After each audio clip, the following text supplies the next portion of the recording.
Buenas tardes, profesor. Mi equipo y yo vamos a exponer el tema de la Convención de Viena de 1980 sobre la compraventa internacional de mercaderías. En primer lugar, está el surgimiento por la compraventa internacional de mercaderías y el artículo 1 de esta convención dice que la compraventa internacional es aquella operación bilateral que se realiza entre dos partes, un vendedor y un comprador. Ambos tienen que estar domiciliados en países distintos, en el cual el vendedor acuerda transferir la propiedad de mercaderías al comprador a cambio de un precio o signo que lo represente. La Convención de las Naciones Unidas sobre la Compraventa Internacional de Mercaderías, o CISG por sus siglas en inglés, es un tratado constituido en derecho internacional uniforme para operaciones de compraventa. La convención fue elaborada para el derecho mercantil internacional por el derecho mercantil internacional, ya adoptada por una conferencia diplomática el 11 de abril de 1980. ¿Qué es y cuáles compraventas son excluidas? El artículo 2 nos menciona las, el tipo de compraventas no, que no pertenecen a esta convención. El primero es el uso personal, familiar o doméstico. El segundo en subastas. El 3 judiciales. El 4 de valores mobiliarios. El 5 títulos y efectos de comercio y dinero. El 6 de buques, embarcaciones, aerodeslizadores y aeronaves. El 7 de electricidad. El 8 que constituyen contratos complejos. El primero, que es de uso personal, familiar o doméstico, no es tomado en cuenta por esta convención, ya que los contratos que tengan que ver con el uso personal o familiar, salvo que el vendedor antes o en el momento de la celebración del contrato no hubiese tenido conocimiento que la mercancía se compraba para ese uso, o sea, para el uso familiar o personal. En caso, en ese caso, la Convención de Viena sí intervendría para proteger al comerciante. En el caso de las subastas, no se toman en cuenta en esta convención porque son excepcionales y muy pocas veces se compran ventas internacionales en subastas, porque cuando hablamos de ventas, este tema está como em, fuera de la convención. Para efectos judiciales, cada país en el mundo tiene normas procesales diferentes, como la aprobación del remate, el cumplimiento de la sentencia, y verificar esas normas de diferentes países resulta muy complejo.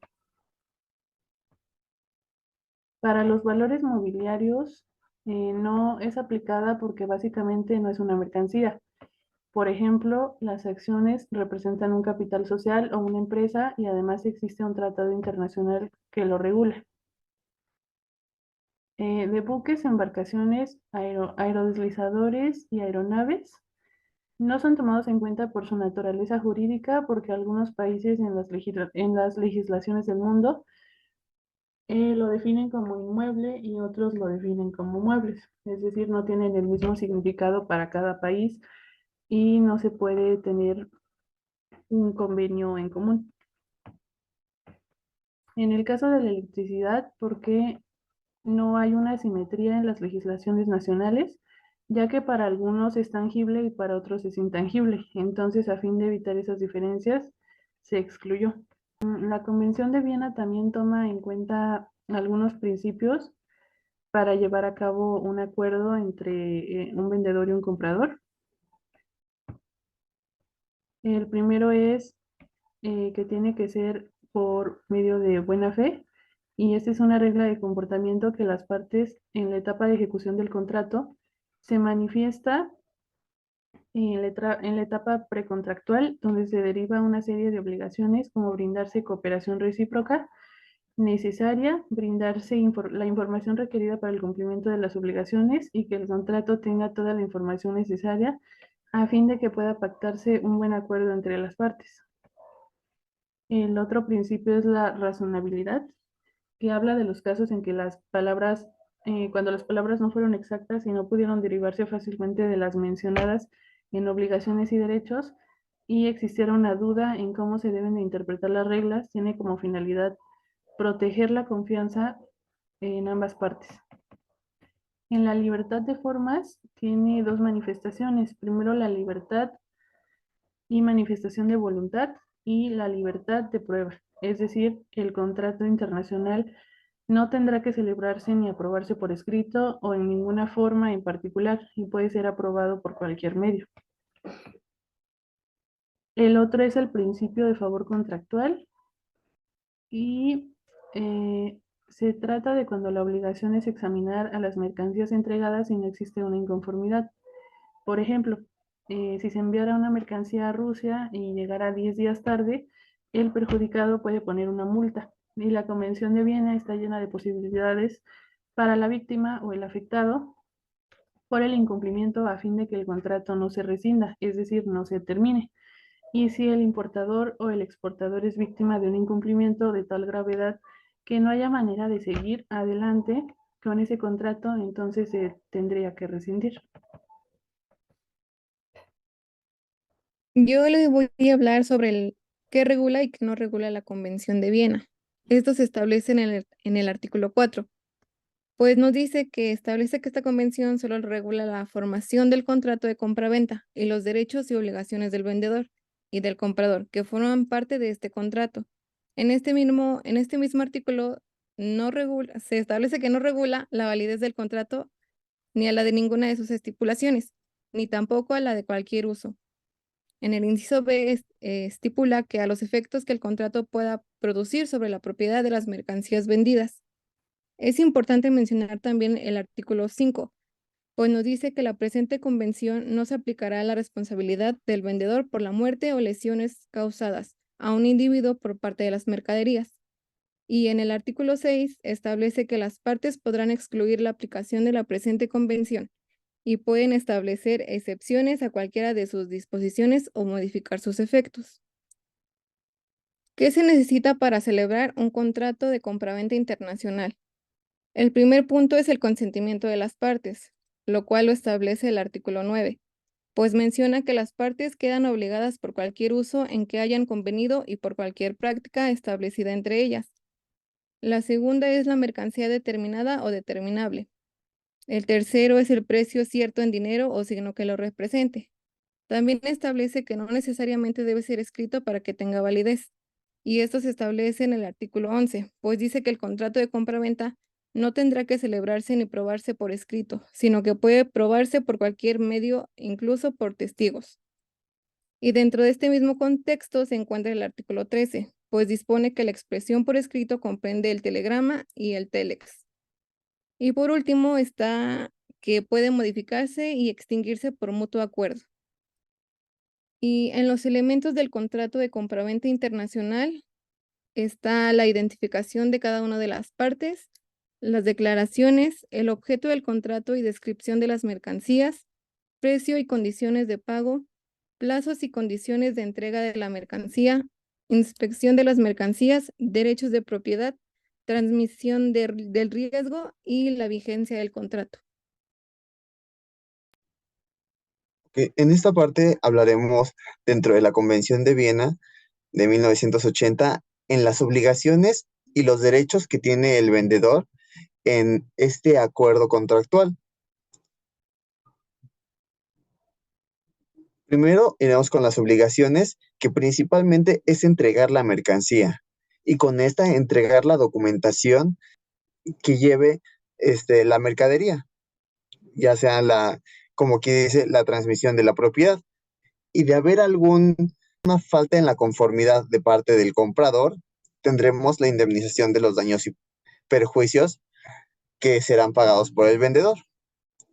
En la parte de sus derechos, tendremos que tendrá derecho al pago en precio o como se estipula en el contrato.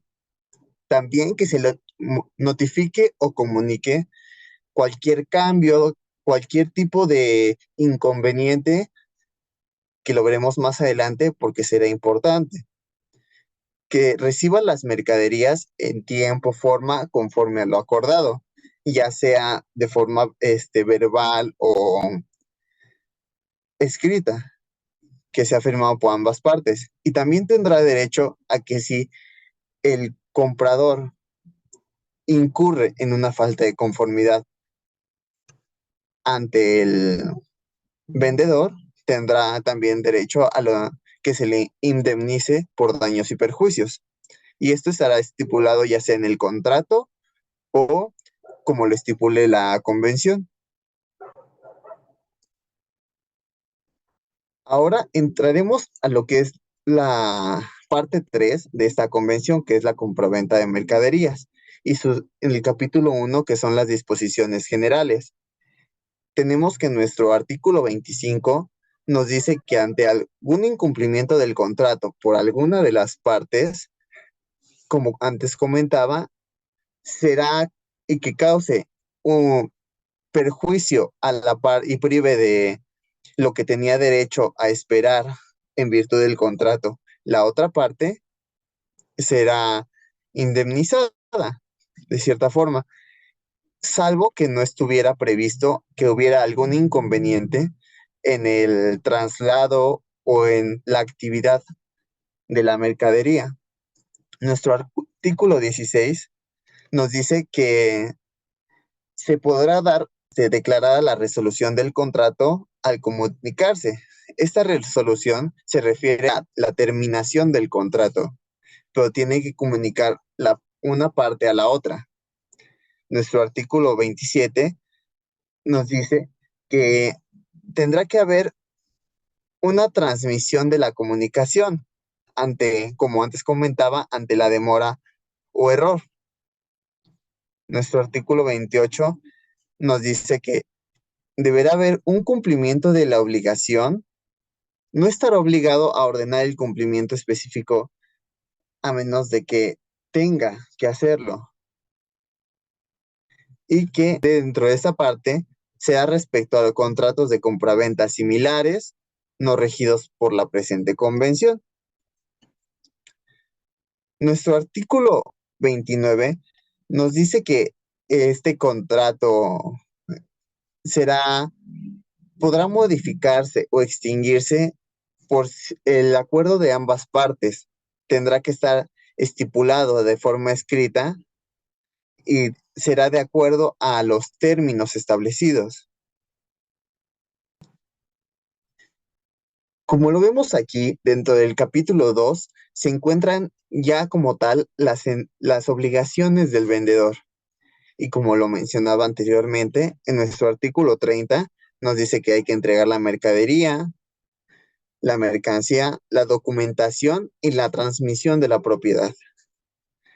Dentro de nuestra primera sección de la entrega de mercaderías y documentos de la convención en las obligaciones del vendedor, tenemos que el lugar principalmente se enfoca el artículo 31 al lugar de entrega de las mercaderías, que si no está estipulado dónde se deben de entregar estas mercaderías, nuestro inciso A nos dice que será entregada en el poder del primer porteador, del primero que transporta la mercadería. Nuestro inciso B nos dice que de ser una empresa industrial, aquella que manufactura dicho producto, dicho artículo, será en ese mismo punto la entrega. O en nuestro inciso C nos dice que en el establecimiento del vendedor, si es una empresa comercial donde compra y vende los artículos, será en ese mismo punto. Esto viene vinculado a la transmisión de riesgo, que lo veremos más adelante. Nuestro artículo 32 básicamente se enfoca en la especificación de las mercaderías, en básicamente todo lo que incluye el artículo o producto. También en el segundo punto tendremos el transporte de las mercaderías, como viene vinculado con el anterior, y dice que tendrá que ser en el lugar señalado, con el transporte adecuado y en las condiciones adecuadas. Y que de no hacerlo, dependiendo de la transmisión del riesgo, de quién contrata, hasta qué punto el transporte, será el riesgo en el que contará cada uno. También que tendrá que haber un seguro que cuide, que valide esa mercadería, que si en dado caso es obligación del vendedor, va a tener que disponer o hacer los contratos necesarios para que la mercadería llegue al punto en el que se establezca dicha mercadería. Y si no, se le proporcionará al comprador los métodos en el que puede cuidar su mercadería. El artículo 33 nos establece la entrega de la mercadería en cómo debe de hacerse. El primer inciso nos dice que en cierta fecha debe de estar la mercadería con el vendedor, a menos de que haya algún inconveniente. El B, que hay un plazo en el que se puede entregar la mercadería, ya sea una parte primero o una después. Eso se verá más adelante. También tenemos un plazo razonable en el que se podrá entregar la mercadería a partir de la celebración del contrato, en dado caso que no se estipule. Nuestro artículo 34 será en la entrega de los documentos, la transmisión de la propiedad, básicamente. Será en fecha, lugar y forma, a partir de lo que establezca el contrato. También tenemos que al haber una entrega anticipada y esta cuente con un error, una falta de la conformidad, se podrá subsanar hasta la fecha indicada, siempre y cuando no genere gastos excesivos al comprador. Sin embargo, el comprador tendrá los derechos de pedir la indemnización de los daños y perjuicios, ya que si las mercaderías que necesitaba si llega una parte antes y esas tenía que distribuirlas, podrá cobrar daños y perjuicios por el daño ocasionado. Aquí también tenemos en la segunda sección, que es la conformidad de las mercaderías, que el vendedor no será responsable de acuerdo a los siguientes apartados que se explicarán por la falta de la conformidad que que conociera o no pudiera ignorar a la celebración del contrato. En el primer punto se estipula, como anteriormente decía, que se debe de establecer la cantidad, la calidad y el tipo. Y si es así, que estos correspondan a lo que se estableció en el contrato. Tienen que ser envasadas o embaladas conforme a este. En el punto 2 nos dice que salvo pacto contrario, salvo que se estipule alguna otra disposición, estas falta de conformidad no serán, a menos que que no tendrán validez por la parte del comprador, a menos que sean aptas para su uso, que contengan todas las especificaciones que se pidieron. En el punto B, que sean aptas para el uso especial y y que haya sido comunicado, de tal manera que si al vendedor no se le tuvo la confianza necesaria por parte del comprador para el uso de estas mercaderías, no será su culpa. En el inciso C, que posean las cualidades de la muestra modelo, como platicábamos en la clase.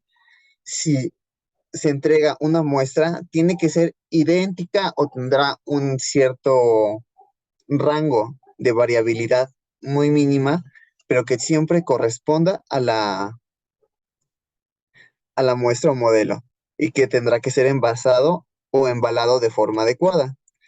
Nuestro artículo 16 nos dice que tendrá que cumplirse las obligaciones conforme a las garantías, aptas dado a las cualidades y características de este, y que el vendedor, como se comentaba, no sea responsable por la falta de conformidad y transmisión del riesgo al no comunicársele. El artículo 37, como antes mencionábamos, alguna entrega anticipada será la fecha fijada en la mercadería y que podrá, ante las faltantes, podrá tener una sustitución o subsanar el error. De igual manera, que no genere gastos excesivos al comprador y este tendrá derecho a indemnización y daños y perjuicios. También tenemos lo que es nuestro artículo 40, que de ahí se despliegan los dos artículos que vemos, el 38 y el 39, que no podrá, donde el vendedor no podrá invocar el artículo 38 y 39 si no conocía o no podía ignorar la falta de conformidad al no comunicarse. Se estipula similar en los artículos anteriores por la falta de conformidad. El 38 nos dice que el comprador debe examinar o hacer examinar las mercaderías en el plazo más breve posible, y que el contrato tendrá que, a partir del transporte, si ocurre algún evento inconveniente, se podrá aplazar este examen hasta que sean llegadas, o que si el comprador cambia el destino, este plazo también se aplazará y se podrán examinar hasta después. Nuestro artículo 39 nos dice que el comprador perderá el derecho a invocar la falta de conformidad si no se comunica la especificación de la naturaleza de esta, de cuál es aquella falta de conformidad por la que la mercadería no es adecuada a la estipulada. Y en dado caso tendrá un plazo razonable en dado que no la haya descubierto. Y este plazo será un máximo de 2 años en el poder del comprador, a excepción que se establezca un periodo de garantía contractual, que se establezca tantos días, semanas, años.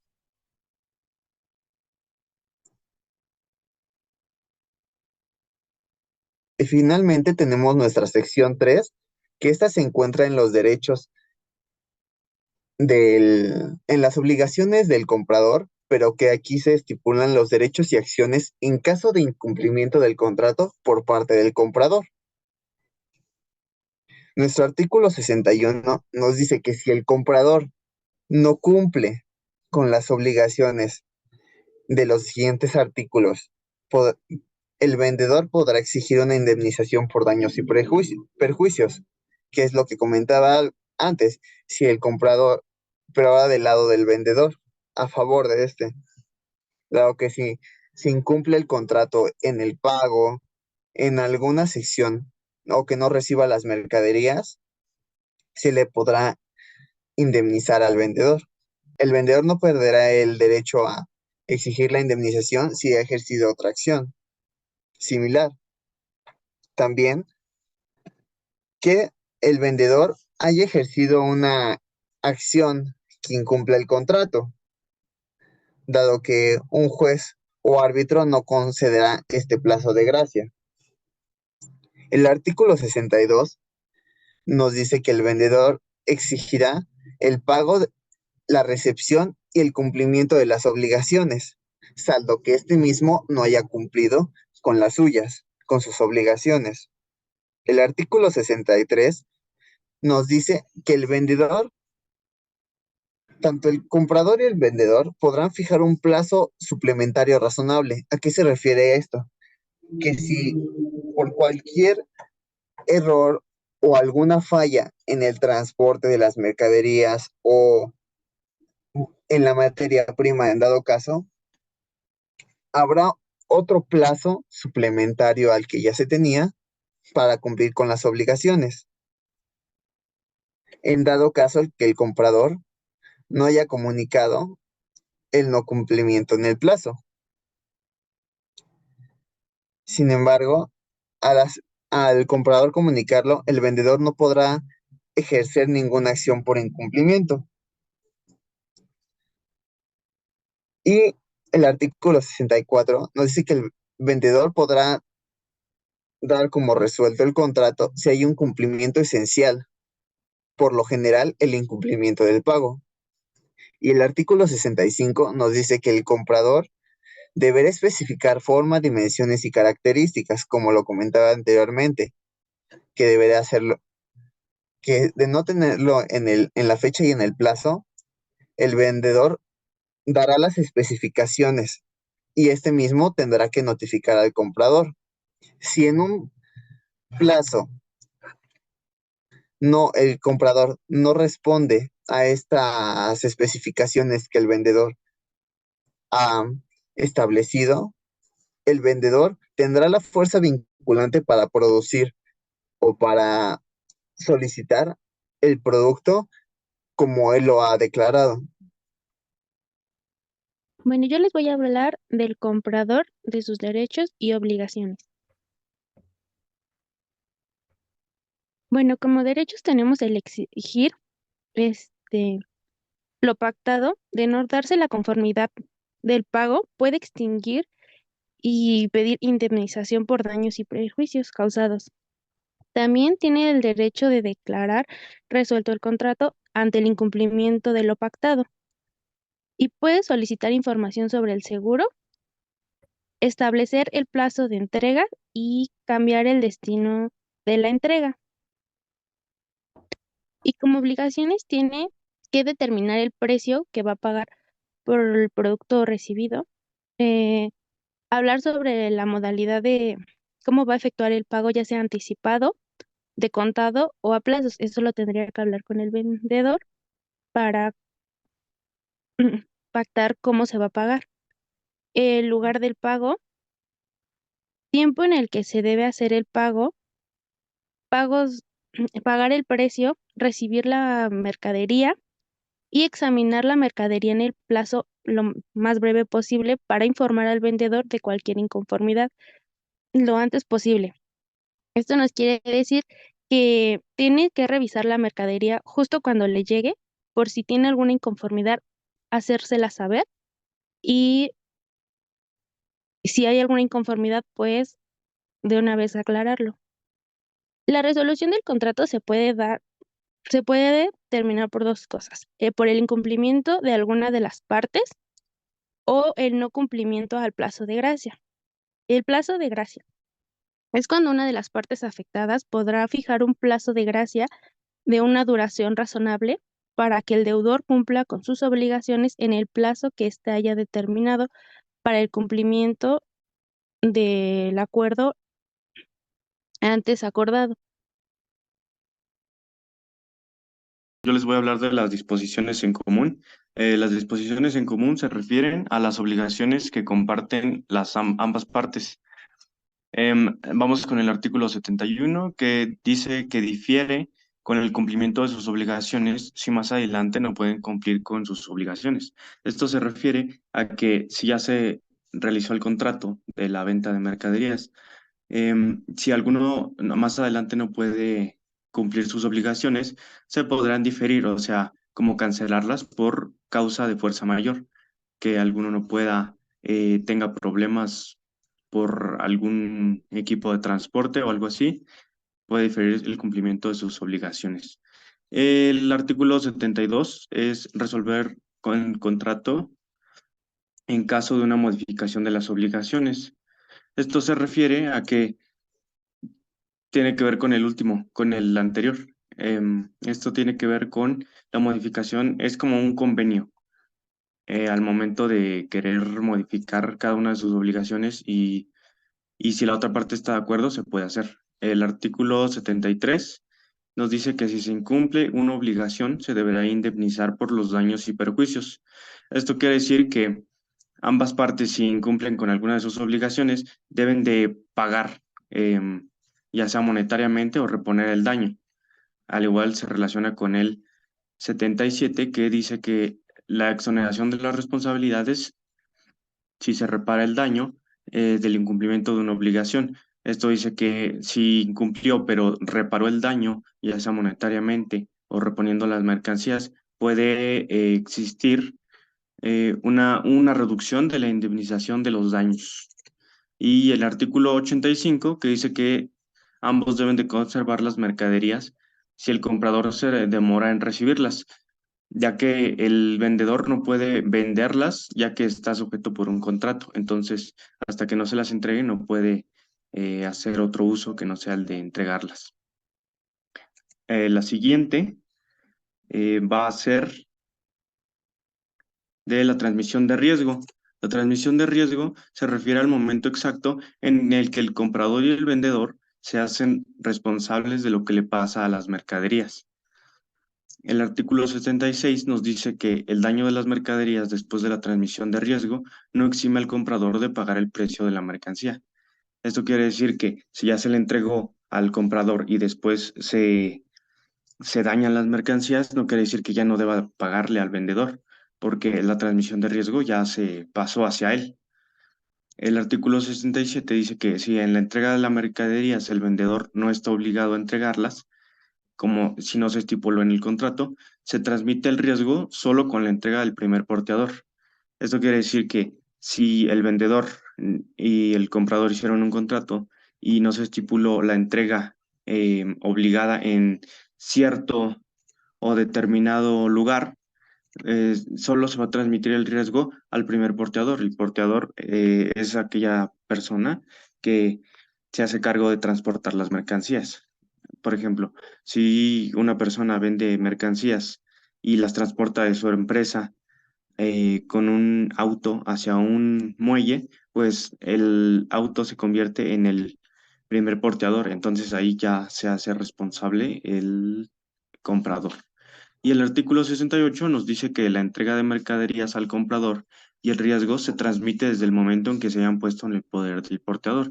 O sea, hasta el momento que se pongan en disposición del porteador, en el camión o ya sea el equipo de transporte, ya va a transmitirse automáticamente el riesgo al comprador, si no se estipuló.